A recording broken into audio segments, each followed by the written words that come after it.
Դուք անում եք ռեֆորմներ, ես հիշում եմ, որ ես այնտեղ ունեի ծանոթներ, բոլորը շոկի մեջ էին այդ ռեֆորմներից։ 200-ից ավելի հրաման եմ ստորագրել ազատման ու նշանակման։ Դուք ասում եք, ես իրավաբան եմ, ես քաղաքական գործիչ չեմ։ Ես ինքս հասարակության այն շերտից եմ դուրս եկել, որի ձայնը չի լսվել։ Չեմ կարողանում մինչև վերջ վստահեմ, որ դուք իմ սրտի դատախազն եք։ Երբ որ ես գնում եմ ազգային ժողով, եւ աչից, եւ ցախից, եւ կենտրոնական հատվածից կան քաղաքական ելույթներ, որովհետեւ ես ոչ մեկի սրտի դատախազը չեմ։ Ուզում եք համոզել ինձ հիմա, որ դուք նուրբ չեք հիմա, խոցելի չեք։ Ես այդ տպավորությունը չունեմ ձեզնից։ Ես ուզում եմ, որ մարդիկ ինձ լսեն, ոչ թե նայեն։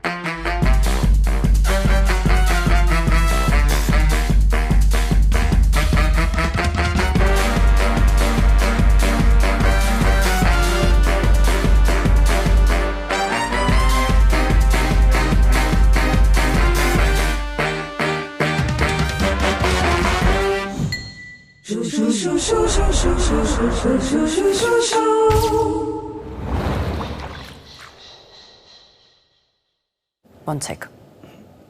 Լավ, շնորհակալություն։ Դուք։ Լավ, շնորհակալություն, որ հարցնում եք։ Առասարակ ունեք առավոտյան ինչ-որ ծեսեր։ Ծես դժվար է անվանել, կա օրակարգ։ Նույնիսկ շաբաթ-կիրակի համար, որովհետև ի տարբերություն մյուս բոլոր օրերի, շաբաթ-կիրակին հնարավորություն է տալիս, օրինակ շաբաթ օրը առավոտ 8:30 չլինել աշխատանքի վայրում, լինել օրինակ 9:30, եւ իմ առավոտը այդ երկու օրերին սկսվում է լողավազանով, մարզվելով։ Օրակարգ բառը էլի կյանքում օգտագործել, անձնական առումով եմ ասում, չի ճնշում։ Այդ իմ երազանքն է, որ մի օր օրակարգ չլինի։ Ես պատկերացնում եմ, որ այն պահին, երբ այլևս տալու ոչինչ չեմ ունենա, կարիք չի լինի ինչ որ մի բան վերադարձնելու, որովհետև ծնվելուց հետո շատ վերցնում ենք եւ ինչ որ մի տարիքից սկսած պետք է վերադարձնենք։ Եվ այն պահին, երբ որ ես կզգամ, որ այլևս վերադարձնելու ոչինչ չունեմ, բոլոր օրակարգերը ջնջելու եմ ու ապրելու եմ շատ ազատ կյանքով, քաղաքակրթությունից հեռու։ Շատ փոխվել է ձեր ոճը վերջին 3 տարիների ընթացքում։ Ինձ հետաքրքիր է դա պաշտոնն է պարտադրում այդպիսի փոփոխություն, որտեղ ես նկատում էի, որ առաջ սաներվածքներ մի քիչ ուրիշ, եթերային, թեթև։ Ինձ մոտ որպես կին առաջանում է այդ դիսկոմֆորտը, որ տեսնես այս խեղճ աղջիկը, ասենց բանով ասեմ, որ պարտավոր է միշտ զինվորական հագուստով լինել, պարտավոր է միշտ խիստ սաներվածքով լինել, թե դուք համարում եք, որ պետքա ուրիշ ոչինչ չխանգարի ձեր կերպարին, արտաքին ինչ-որ բաներ։ Իմ առօրյան ձևավորում այն արտաքինը, ուզես թե չուզես։ Այստեղ իհարկե երկար կարող ենք խոսել կոպտանալու, նրբանալու, օբյեկտ լինելու, սուբյեկտ լինելու, շպարի արկայության, շպարի բացակայության, մի խոսքով էս ամեն ինչի մասին։ Բայց ես երկու հանգամանք եմ ինձ համար կարևորում։ Առաջինը, ես ուզում եմ, որ մարդիկ ինձ լսեն, ոչ թե նայեն։ Որ մարդիկ վերցնեն ինչ որ ես կարող եմ տալ։ Եթե իմ դեմքին հագուստի մեջ լինի շեղող մի որևէ դետալ, վստահաբար այդ շեղող դետալը խլելու է մի նախադասություն, որ ես կուզենայի որտեղ հասներ։ Դրա համար ես գնալով ավելի ու ավելի զրոյացնել, բայց բացասական իմաստով չէ, զրոյացնում եմ իմ որպես Աննա հետաքրքրությունը եւ դրա հաշվին փորձում եմ կենտրոնացնել ինձ լսողների ուշադրությունը այն բովանդակության վրա, որը որ կա այդ Աննայի մեջ։ Կանայք շատ հետաքրքիր իրավիճակում են։ Ոչ մի տղամարդու հագուկապ չեն քննարկում։ Հա, երբեք։ Բայց ես վստահ եմ, որ յուրաքանչյուր կին դա իր վրա զգացել է, եթե մազը, չգիտեմ, շպարը, զարդը, կոստյումը եւ այլն։ Եվ այստեղ էլ ես մի կարևոր ինձ համար փորձ եմ դրել։ Չեմ ուզում դա քարոզել, բայց ուզում եմ ինչ որ միտեղ ենթագիտակցության մեջ թողնել, որ կինը կարող է լինել սուբյեկտ։ Մեզ մեծացնում են ցավոք սրտի, օբյեկտի ընկալմամբ, որովհետև երբ ասում են աղջիկ, ասում են գեղեցիկ։ Ես դեմ չեմ։ Բայց գեղեցկությունը գալիս է իմաստնության հետ։ Գեղեցկությունը աչքերի մեջ է։ Մնացած ամբողջը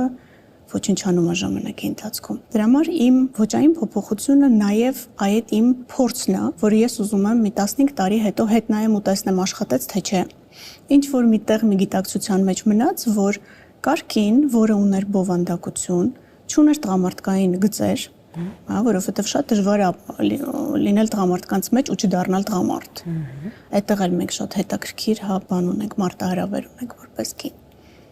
Եվ միաժամանակ չլինել ուսումնասիրության առարկա օբյեկտ, հա, ինչ ակնոցեր, ինչ զարդեր, ինչ մազեր, ինչ գույներ։ Ես ուզում եմ, որ մի քիչ հետո օրինակ դուք այլ ուշադրություն չդարձնեք նույնիսկ իմ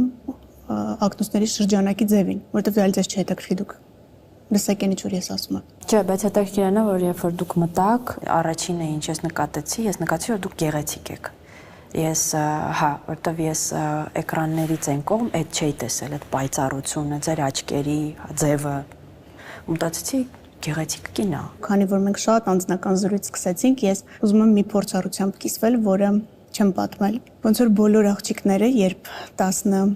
12-13 տարեկան է եւ այդ դեմքի ձևավորման փուլն էր տեղի ունենում, բնականաբար որոշ դեմքի հատվածներ ավելի ուշ են ձևավորվում, մինչև դեմքդ գալիս է վերջնական ինչ-որ մի կետի, եւ հենց այդ տարիքում ես դու ամենախոցելին։ Անճոռնի ճուտիկի այդ անցմանը փուլն է, երբ շատ նաեւ ներքին փոփոխություններ կան, ոչ միայն հոգեբանական, այլև ֆիզիոլոգիական, ու ես այդ ժամանակ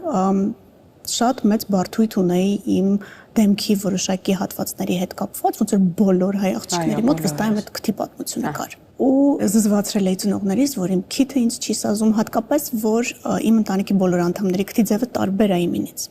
Ու ես այդպես շատ անարդար էի դա համարում, հիմա գիտեմ շատ ծիծաղալի է դա հնչում իմ կատարմամբ, բայց ես այդ անցել եմ, ուզում եմ որ ջոմի 12 տարեկան երեխա մի օր սա որ լսի, իմանա որ դա լինում է։ Հայրս հետաքրքիր դաստիարակության ձևեր ունի, ինքը վստահաբար չէր թողելու, որ ես որևէ բան իմ դեմքի վրա ձեռք տամ, բայց ինքը իմ ձեռքը բռնեց ու մենք միասին գնացինք մի բժշկի մոտ, որին ինքը ճանաչում էր, ու այդ բժիշկը մի հետաքրքիր բան ասաց, ես կարող եմ ամենագեղեցիկ կանանց դեմքի մասերը հավաքել քո դեմքին, բայց դու գեղեցիկ չես լինի, որովհետև դա քո դեմքը չի, դա քո քիթը չի, քո աչքը չի, քո ականջը չի։ Քո կյանքի իմաստությունը, քո կյանքի փորձը քեզ դարձնում է այն, ինչ որ դու կաս։ Ու դա ոչ թե գեղեցիկ է, որովհետև առանձին վերցրած գեղեցիկ, այլ գեղեցիկ է, որովհետև դիմացինին հաճելի է քեզ լսել։ Դիմացինը նայում է քեզ ու տեսնում է այն ճանապարհը, որը դու անցել ես, ինքը չի նայում առանձին մարմնի մասին։ Դրա համար հիմա ես շատ նեղվում եմ, երբ տեսնում եմ, որ երիտասարդ աղջիկները փորձում են արհեստական միջամտություններ անել իրենց դեմքի վրա, երբ փորձում են ինչ-որ բաներ խոսել, հետո ասում երևի կողքից տենց մեծահասակ ու շատ դառնացած կնոջ տպավորություն եմ թողում, բայց անկեղծ ուզում եմ, որ այսօր, եթե ինչ-որ մեկը ինձ կլսի ու այդ ցանկությունը կունենա, մի քանի տարի ուղղակի հետաձգի դա, որովհետև մի քանի տարի հետո, եթե դու քո կյանքի ճանապարհը ճիշտ ես անցնում, թողվելի գեղեցիկ ես լինելու քանեն կանայք, ումով դու հիանում ես։ Ու անկեղծ ասած ես ինձ գեղեցիկ չեմ համարում։ Ու դա ավելորդ համեստություն չի։ Ուղղակի մի կետի վրա ես դադարեցի դրան ուշադրություն դարձնել։ Ես ասացի, ես չկամ այդ մրցակցության մեջ, դուրս եմ գալիս։ Ու հիմա երբ որ ինձ ասում են, այ դու առօրյա կյանքում շպար չես օգտագործում, դա շատ համարձակ քայլ է, ես ասում դա համարձակ քայլ չի, դա ուղղակի մրցակցությունից դուրս եմ եկել, հանել եմ այդ կետը իմ համար ու դարձել եմ այն, ինչ որ ես կամ։ Խոսեցիք տղամարդ չդառնալու, կին մնալու մասին, տղամարդկային միջավայրում, կարծում եմ, որ տղամարդկային էներգիա ամեն դեպքում պետք է որպեսզի կարողանաս, յուրաքանչյուրս մեր մեջ ունենք եւ կանացի եւ տղամարդկային էներգիան, պարզապես տարբեր իրավիճակներում ինչ որ ձևով դրսևորվում են։ Դուք այսօր էլ տեսեք, էլի խոսեցիք ձեր հոր մասին, դուք հիմնականում խոսում եք ձեր հոր մասին, չեք խոսում ձեր մոր մասին։ Ու շատ հետաքրքիր է, մենք բոլորս ի վերջո դառնում ենք մեր մամաները, աղջիկները։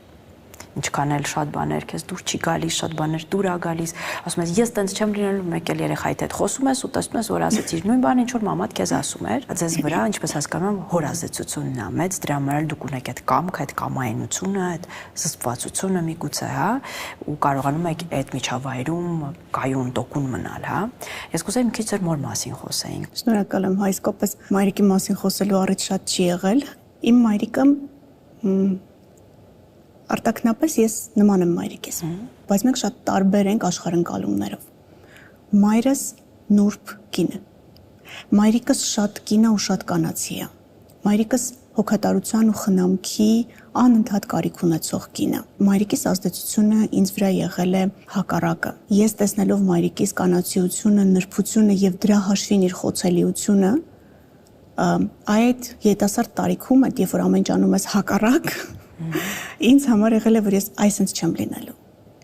Չեմ լինելու ոչ թե որովհետև վատ է, այլ չեմ լինելու, որովհետև ես այս սցենարով չեմ ուզում։ Օրինակ հայրս շատ կամային,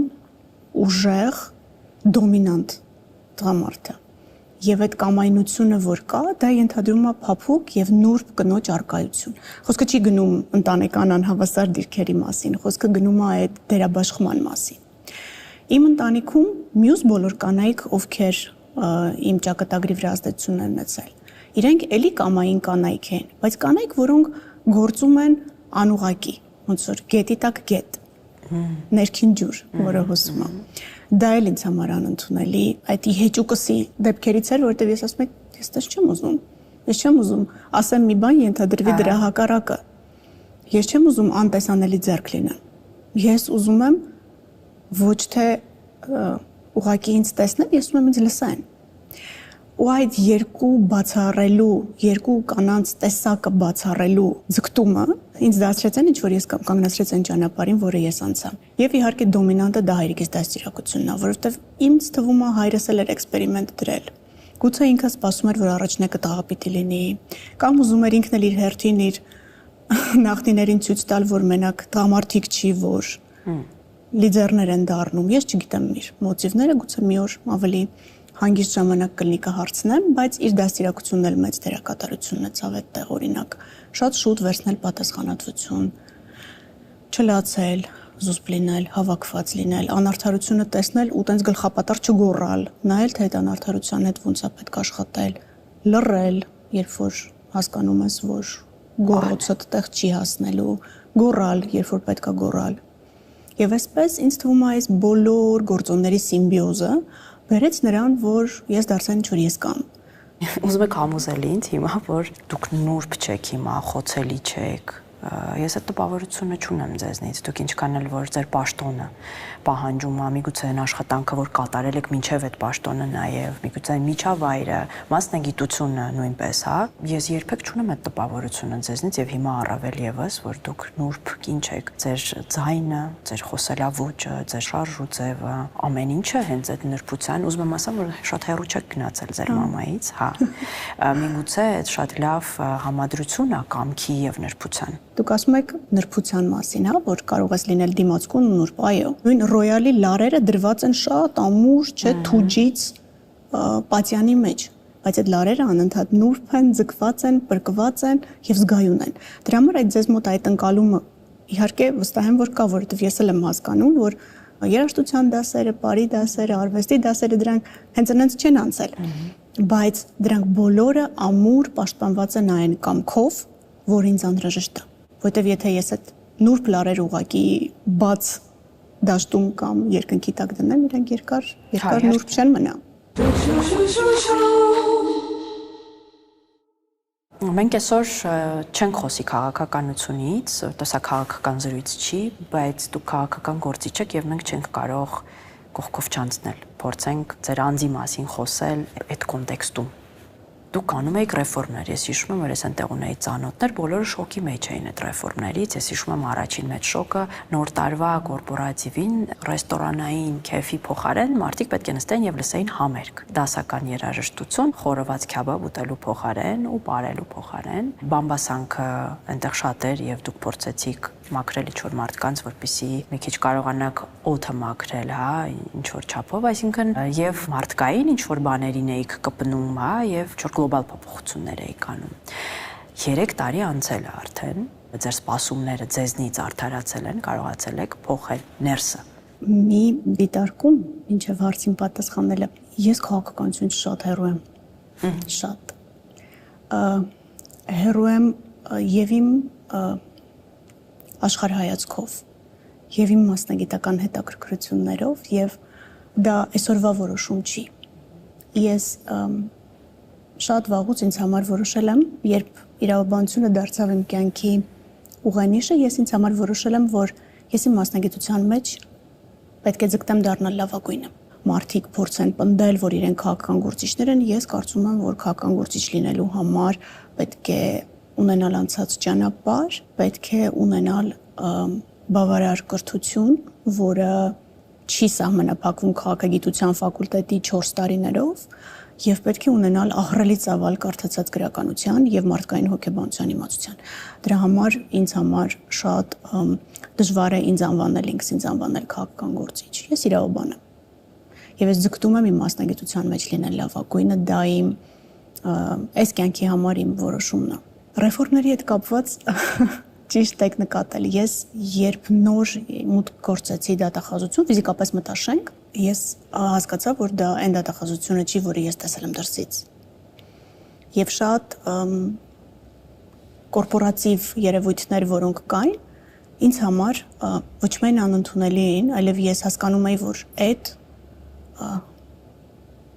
ճանապարհով հեռու չես գնա։ Ու դրա համար երկու ուղղությունով փոփոխություններ նախաձեռնեցի։ Առաջինը դա այդ մտածողությունն է։ Ինչի հենց դասական երաժշտությունն է, որովհետև դասական երաժշտությունը խիստ հակադրվում է այդ ռեստորանային արվեստին եւ այդ 6-8 չափման երաժշտական չափման հանգին։ Ու ես ինքս էլ էի հասկանում, որ շատ ռիսկային բան եմ անում, որովհետև կարա մեծ դիմադրություն առաջանա եւ այդ դիմադրությունը կարա մղի դուրս ինձ եւ այն ամբողջ գաղափարը, որ ես ինձ հետ բերել եմ։ Բայց ես դրա հետ մեկտեղ հասկանում էի նաեւ, որ եթե դու ողջամտորեն ռիսկի չգնաս, դու երբևէ որևէ բան չես փոխի։ Դրա համար շատ ռադիկալ փոփոխություններ սկսած միջանձնային շփումներից, վերջացրած դատախազության առջև դրված առօրյա խնդիրներով ես ռադիկալ սկսեցի փոխել։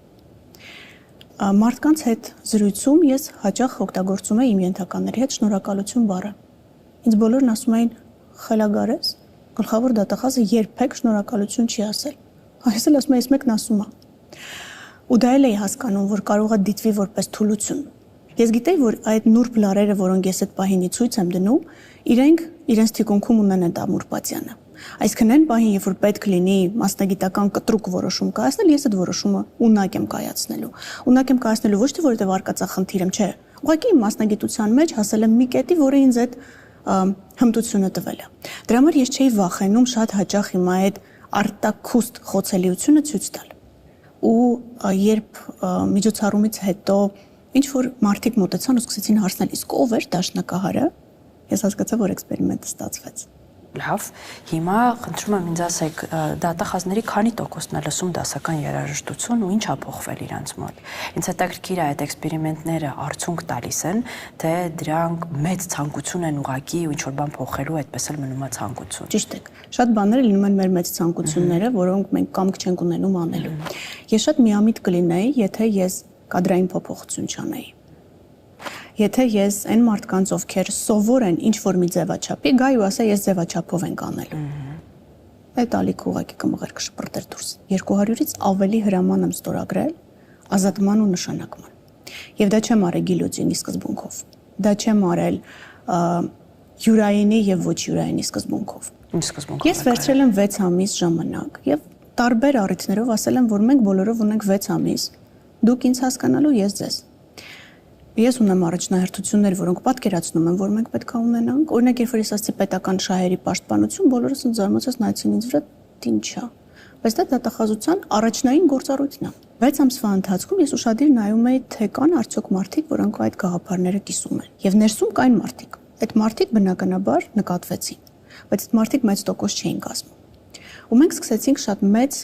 թվով բացմրցույթներ հայտարարել։ Կապ չունի ով ես դու, որտեղից ես գալիս։ Եթե դու ուզում ես այս առաջնահերթություններով աշխատել, բարով ես եկել։ Սա մոտավորապես 6 ամիս հետո, երբ որ ես արդեն հասկացա, թե ինչ տոկոս ունեմ ներսում, որի վրա կարող եմ հենվել եւ ինչ տոկոս կա, որը ուղղակի չի կարող շարունակել աշխատել, սկսեց այդ կադրային բարեփոխումները, որովհետեւ ինչքան ուզում ես դասական երաժշտություն միացրու, հրավիրի, համերգներ արա, միջավայր փոխի, եթե մարդիկ չեն ուզում աշխատել այդ ձևաչափով, իրենք չեն աշխատել։ Դուք նշեցիք բամբասանքի մասին։ Այստեղ եկեք բամբասանք հասկացությունը երկու մասի կիսել։ Այո։ Ինչա դա չինստիտուցիոնալացված տեղեկատվություն է։ Երբ որ ինձ ասում են օպերատիվ տեղեկատվություն, ես միշտ խնդրում եմ որակյալ բամբասանքը օպերատիվ տեղեկատվությունից տարբերել։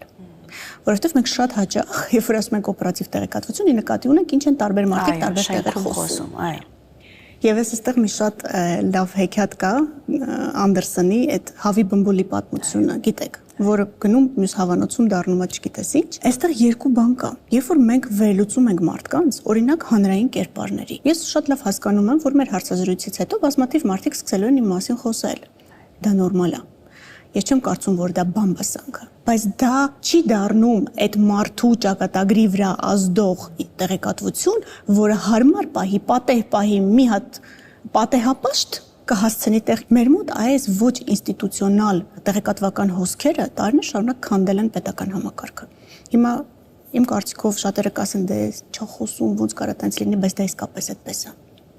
Ես տեսել եմ բազմաթիվ իրավիճակներ, երբ որ լուրջ մարդիկ, լուրջ դեմքով քննարկում են անձերի եւ այդ քննարկումը փորձում են հասցնել իրենց վերադասների ականջին ինչու, որ այդ անձերի համար ինչ որ բացասական հետևանք առաջացնեն։ Ու ես շատ քննադատաբար եմ վերաբերվում են վերադասների, որոնք այդ ականջը ունեն այդ անձերի մասին այդ խոսակցությունը լսելու։ Տեղեկատվությունը պետք է գա ինստիտուցիոնալ։ Օրինակ, ունենք միջանձնային կոնֆլիկտ որևէ գրասենյակում։ Իրար անպատվելու, իրար մասին վատ բաներ ասելու փոխարեն կարելի է ուղղակի A4 ֆորմատի թղթի վրա գրել անհամաձայնությունը, որը կա, ստորագրել դա եւ վերադասության կարգով փոխանցել։ Մեզ մոտ այդ անստորագիր նամակների, զրպարտությունների եւ բամբասանքների մշակույթը, որը ցավոք սրտի այսենց ծանր բեռով գալիս է պետական համակարգի մեջ տարիներ շարունակ, մեկը կասի 1937 թվից, մյուսը կասի պետականության բացակայությունից, մյուսը կասի վերջին 30 տարիներից, դա կապ չունի։ Ինքը կազմաքանդում է այն միջավայրը, որտեղ աշխատում են։ Դուք ասում եք, ես իրավաբան եմ, ես քաղաքական գործիչ չեմ։ Այդտեղ մի քիչ կոկետություն է կանում, որովհետև իրավաբան համակարգում դատախազ լինելը դա մի բան է, իրավաբան Հայաստանի Հանրապետության գլխավոր դատախազ լինելը դա քաղաքական պաշտոն է։ Եվ ասել ես իրավաբան եմ, իմ գլուխը կախ, ես իմ գործերը անում եմ, ինձ մի բան արեք, մի մտցրեք այդ ձեր կեղտոտ խաղերի մեջ, բայց դուք ամեն դեպքում մտնում եք այդ կեղտոտ խաղերի մեջ, որովհետև տարբերակ չկա։ Ու այստեղից ինձ մոտ մի ուրիշ հարց է առաջանում։ Ես ինքս երկար տարիներ պետական համակարգում որ աշխատում էի, ես երբեք չեմ ունեցել պաշտոն, նույնիսկ բաժնի պետ չեմ եղել ես այնտեղ, բայց կային դեպքեր, երբ ես հասկանում եմ, որ ես համաձայն չեմ այս որոշման հետ, որ ես հիմա պիտի կատարեմ։ Տարական պետք է քաղաքացու նամակը պատասխանեմ, բայց ես համաձայն չեմ դրա հետ։ Ու ես զգում եմ, որ դեմ եմ գնում ինչ-որ բաների։ Ես վստահ եմ, որ ձեզ մոտ, եթե օրվա մեջ մեկ անգամ չէ, ապա շաբաթվա մեջ 1-2 անգամ այդպիսի իրավիճակներ առաջանում են, երբ որ դուք ինչ-որ բանին դեմ եք գնում, ներքին, թե այդպես չի։ Չէ, այդպես չի, ինչ տեսանկյունից։ Եթե դեմ ես գնում սկզբունքային հարցին, շատ վերամբարձ չհնչի ասածս, բայց իմ կյանքում ճակատագրում եղել են իրավիճակներ, երբ ես վերցրել եմ A4 ֆորմատի թուղթը, գրել եմ դիմում, խնդրել եմ ՄԱԿ-ը գրել դիմում ու գնացել եմ իմ գործերով։ Ոչ թե որովհետև ես ավելի լավն եմ, կամ գիտեք ինչ, ես տենց սպիտակ ձեռնոցներով, չէ։ Ես հասկանում եմ, որ շատ հաճախ պետք է որոշումներ կայացնել, որոնք ցավացնում են քեզ էլ դիմացին լինել։ Բացարձակ հաճելի չի լինել անընդհատ մեղադրող, որովհետև եթե դու անընդհատ մեղադրում ես, բոլորն էլ խոշորացուցով քեզ են նայում, ահա, եթե մեկին ասենք 100-ը կներվի, քեզ 0.1-ը չի ներվի, հա, ոչ ստանդարտ եւ ոչ հաճելի որոշումները կայացնել ես կարողանում եմ։ Դրա համար այդ ներքին ինքդ քո վրայով անցնելու զգացողությունը երբ լինի, կյանքում ինձ համար դժվար չի լինի երրորդ անգամ այդ որոշումը կայացնել։ Մենք կիմանանք դրա մասին, այսինքն։ Ես ինքս առաջինը կիմանամ դրա մասին։ Չէ, նկատի մենք կհասկանանք, որ այդպես է։ Բնականաբար դա կլինի, բայց ես ինքս ոչ հաճելի որոշումներ կայացնելու ունակություն ունեմ։ Ամեն մեղադրական եզրակացությունը, որը ստորագրվում է, չթվա թե ես տենց ինչ-որ ներքին բավարարվածություն եմ ստանում, որովհետև ես հասկանում եմ, որ փողերի լվացման մեղադրանքը լուրջ է։ Ես հասկանում եմ, որ մարդը, որը իր ամբողջ կենսագրությունը, կյանքը ամեն ինչը դրել է նրա վրա, որ թեկուզ ապօրինի ճանապարհով գումար վաստակի, ես հիմա արժեզրկում եմ իր ամբողջ ապրած կյանքը։ Այդ մարդը չի գալու ապաշխարի։ Չի գալու ասի, գիտեք ինչ, հա, ես վատն եմ եղել, ես ամբողջը վերցրեք, չէ։ Ես այդ մարդու կյանքի իմաստի հետ կռիվ եմ տալի։ Ու շատ հաճախ լինել անընդհատ այդ մեղադրողի դերում նշանակում է միշտ լինել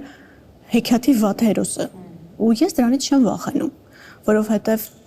ինչ որ մեկն էլ հեքիաթի վատ հերոսը պիտի լինի։ Բայց այստեղ շատ կարևոր է, որ ես ներքին վստահություն ունենամ, որ այդ ապօրինի գույքը, օրինակ, շատ տրիվիալ օրինակ բերեմ, հեշտ օրինակ բերեմ, այդ ապօրինի գույքը, որի հետևից որ ես գնում եմ, դա իսկապես ապօրինի է եւ դա չի վերաբաշխվելու հետո։ Ես չեմ դառնալու կույր գործիք։ Դա էլ ինձ համար կարևոր։ Տիկին Վարդապետյան, ես իմ զգացողությունով եմ ուզում կիսվել ու կարծում եմ շատերի մոտ կա այդ զգացողությունը։ Ձեր կերպարը միանշանակ չի։ Այսինքն ընդ որ դուք ասում եք, որ ապօրինի գույքի դեմ եք պայքարում, հա, ինչ որ կամ դուք ներքին բավարարվածություն դրանից չեք ստանում, այսինքն մարդ եք, նեղվում եք ինչ որ բաներից եւ դա պաշտոնն է պահանջում, որպեսզի այդպիսի բան անեք։ Ինչ եք կարծում հիմնական թյուրը ըմբռնումը ձեր անձի մասին, որն է հասարակության կողմից ու ինչու է այդպես։ Մենք քիչ առաջ դրա մասին խոսեցինք։ Երբ ես խոսում եմ իմ ձայնի հնչողությունը նույնիսկ, դատախազի կերպարի հետ չի ասոցացվում։ Ես ճիշտ հակադրությունն եմ դատախազի այն կերպարի, որը կար մինչև ինձ։ Եվ այդ անվստահությունը, եթե մի բառով ասեմ, ինչին եմ ես բախվել, դա եղել է անվստահությունը։ Անվստահությունը աչքերում։ Այս աղջիկը ինչ է անելու։ Եվ ես տեսնում էի, որ շատերը, այդ թվում ինձ մոտիկ մարդիկ մտածում էին, որ դե լավ, կես տարի, լավ, մի ամիս, լավ, մի տարի, տարի կես։ Հետո ինչ որ մի կետի վրա, ես նույնիսկ իմ մասին խոսակցություններում, դե օպերատիվ տեղեկատվությունում դա առկա է լինում, սկզբից ինձ ասում էին այն աղջիկը։ Հիմա ասում են գլխավոր դատախազը։ Եվ դա այդ անվստահության հաղթահարման ճանապարհի մասին է։ Դրա համար այդ ոչ միանշանակություն իմ կերպարի մեջ այո կա։ Բայց ես այդ համաձայն եմ, որ դա սկզբում էր այդպես, այսինքն որ ես ինչ կարող է անել, կարող է արդյոք բան։ Հիմա մի քիչ այդ թյուր ընկալումը իմ տպավորությունն եմ ասում, մի քիչ ուրիշ բանի հետ է կապված ավելի շատ, որ արդյոք դատախազը անկախ է։ Այսինքն ես տեսնում եմ, որ բոլորս էլ ուրախանում ենք, որ ինչ որ ապօրինի գույք վերադարձվում է, հա։ Ես հստակ տվյալներ չունեմ, արդյոք իրոք արդեն վերադարձվել է, թե դրանք դեռ առաջադրված մեղադրանքներ են, այո։ Բայց այդ դիսկուրսը հանրության մեջ կա եւ դա տեղին դիսկուրս է, կարծում եմ, որ մի քիչ շատ հավասար մոտեցում չկա։ Ես էլ այս ինտերվյուին պատրաստվելուց անընդհատ մտածում էի դրա մասին, որ չեմ կարողանում մինչև վերջ վստահեմ, որ դուք իմ սրտի դատախազն եք։ Այսինքն դուք անում եք բոլորի շահերը պաշտպանելով, բոլորի։ Ես գիտեմ այդ ոչ միանշանակությունը իմ հետ կապված կա, բայց ես կարծում եմ, որ դա եւս ժամանակի հարց է։ Այսօր ես դատարան ուղարկում եմ գործեր, որոնք 2018 թվականից քննվում են։ 18 թվականը այդքան էլ նոր չէր, արդեն 7 տարի է անցել։ Դրանք գործեր են, որոնք դեռ մի քանի տարի առաջ պիտի գնային դատարան, մինչև իմ դատախազ դառնալը։ Եվ բնականաբար հիմա ունենք սաղմնային վիճակում գործեր, որոնք վերաբերում են մարդկանց, որոնք պաշտոնավարել են 2018 թվականից հետո։ Եվ բնականաբար այդ մարդիկ ազգային ժողովը, եթե մի քիչ ուշադիր նայեք, երբ որ ես գնում եմ ազգային ժողով, եւ աչից, եւ ցախից, եւ կենտրոնական հատվածից կան քաղաքական ելույթներ, որովհետեւ ես ոչ մեկի սրտի դատախազը չեմ։ Երբ որ ես գնում եմ որևէ հանրային վայր, իմ նպատակը միշտ դա է եղել ու ես ուզում եմ, որ այդպես էլ շարունակվի։ Շատ հաճախ չեն նկատում, որ ես, նույն հիմա իհարկե մի քիչ ավելի դժվար է նաև դեմքս են ավելի շատ ճանաչում, բայց գոնե մի 6-7 ամիս առաջ, երբ որ ես գնում էի ինչ-որ հանրային վայր, շատ մարդիկ ինձ չէին ճանաչում, բայց սեղանը սրբող մաքրուհին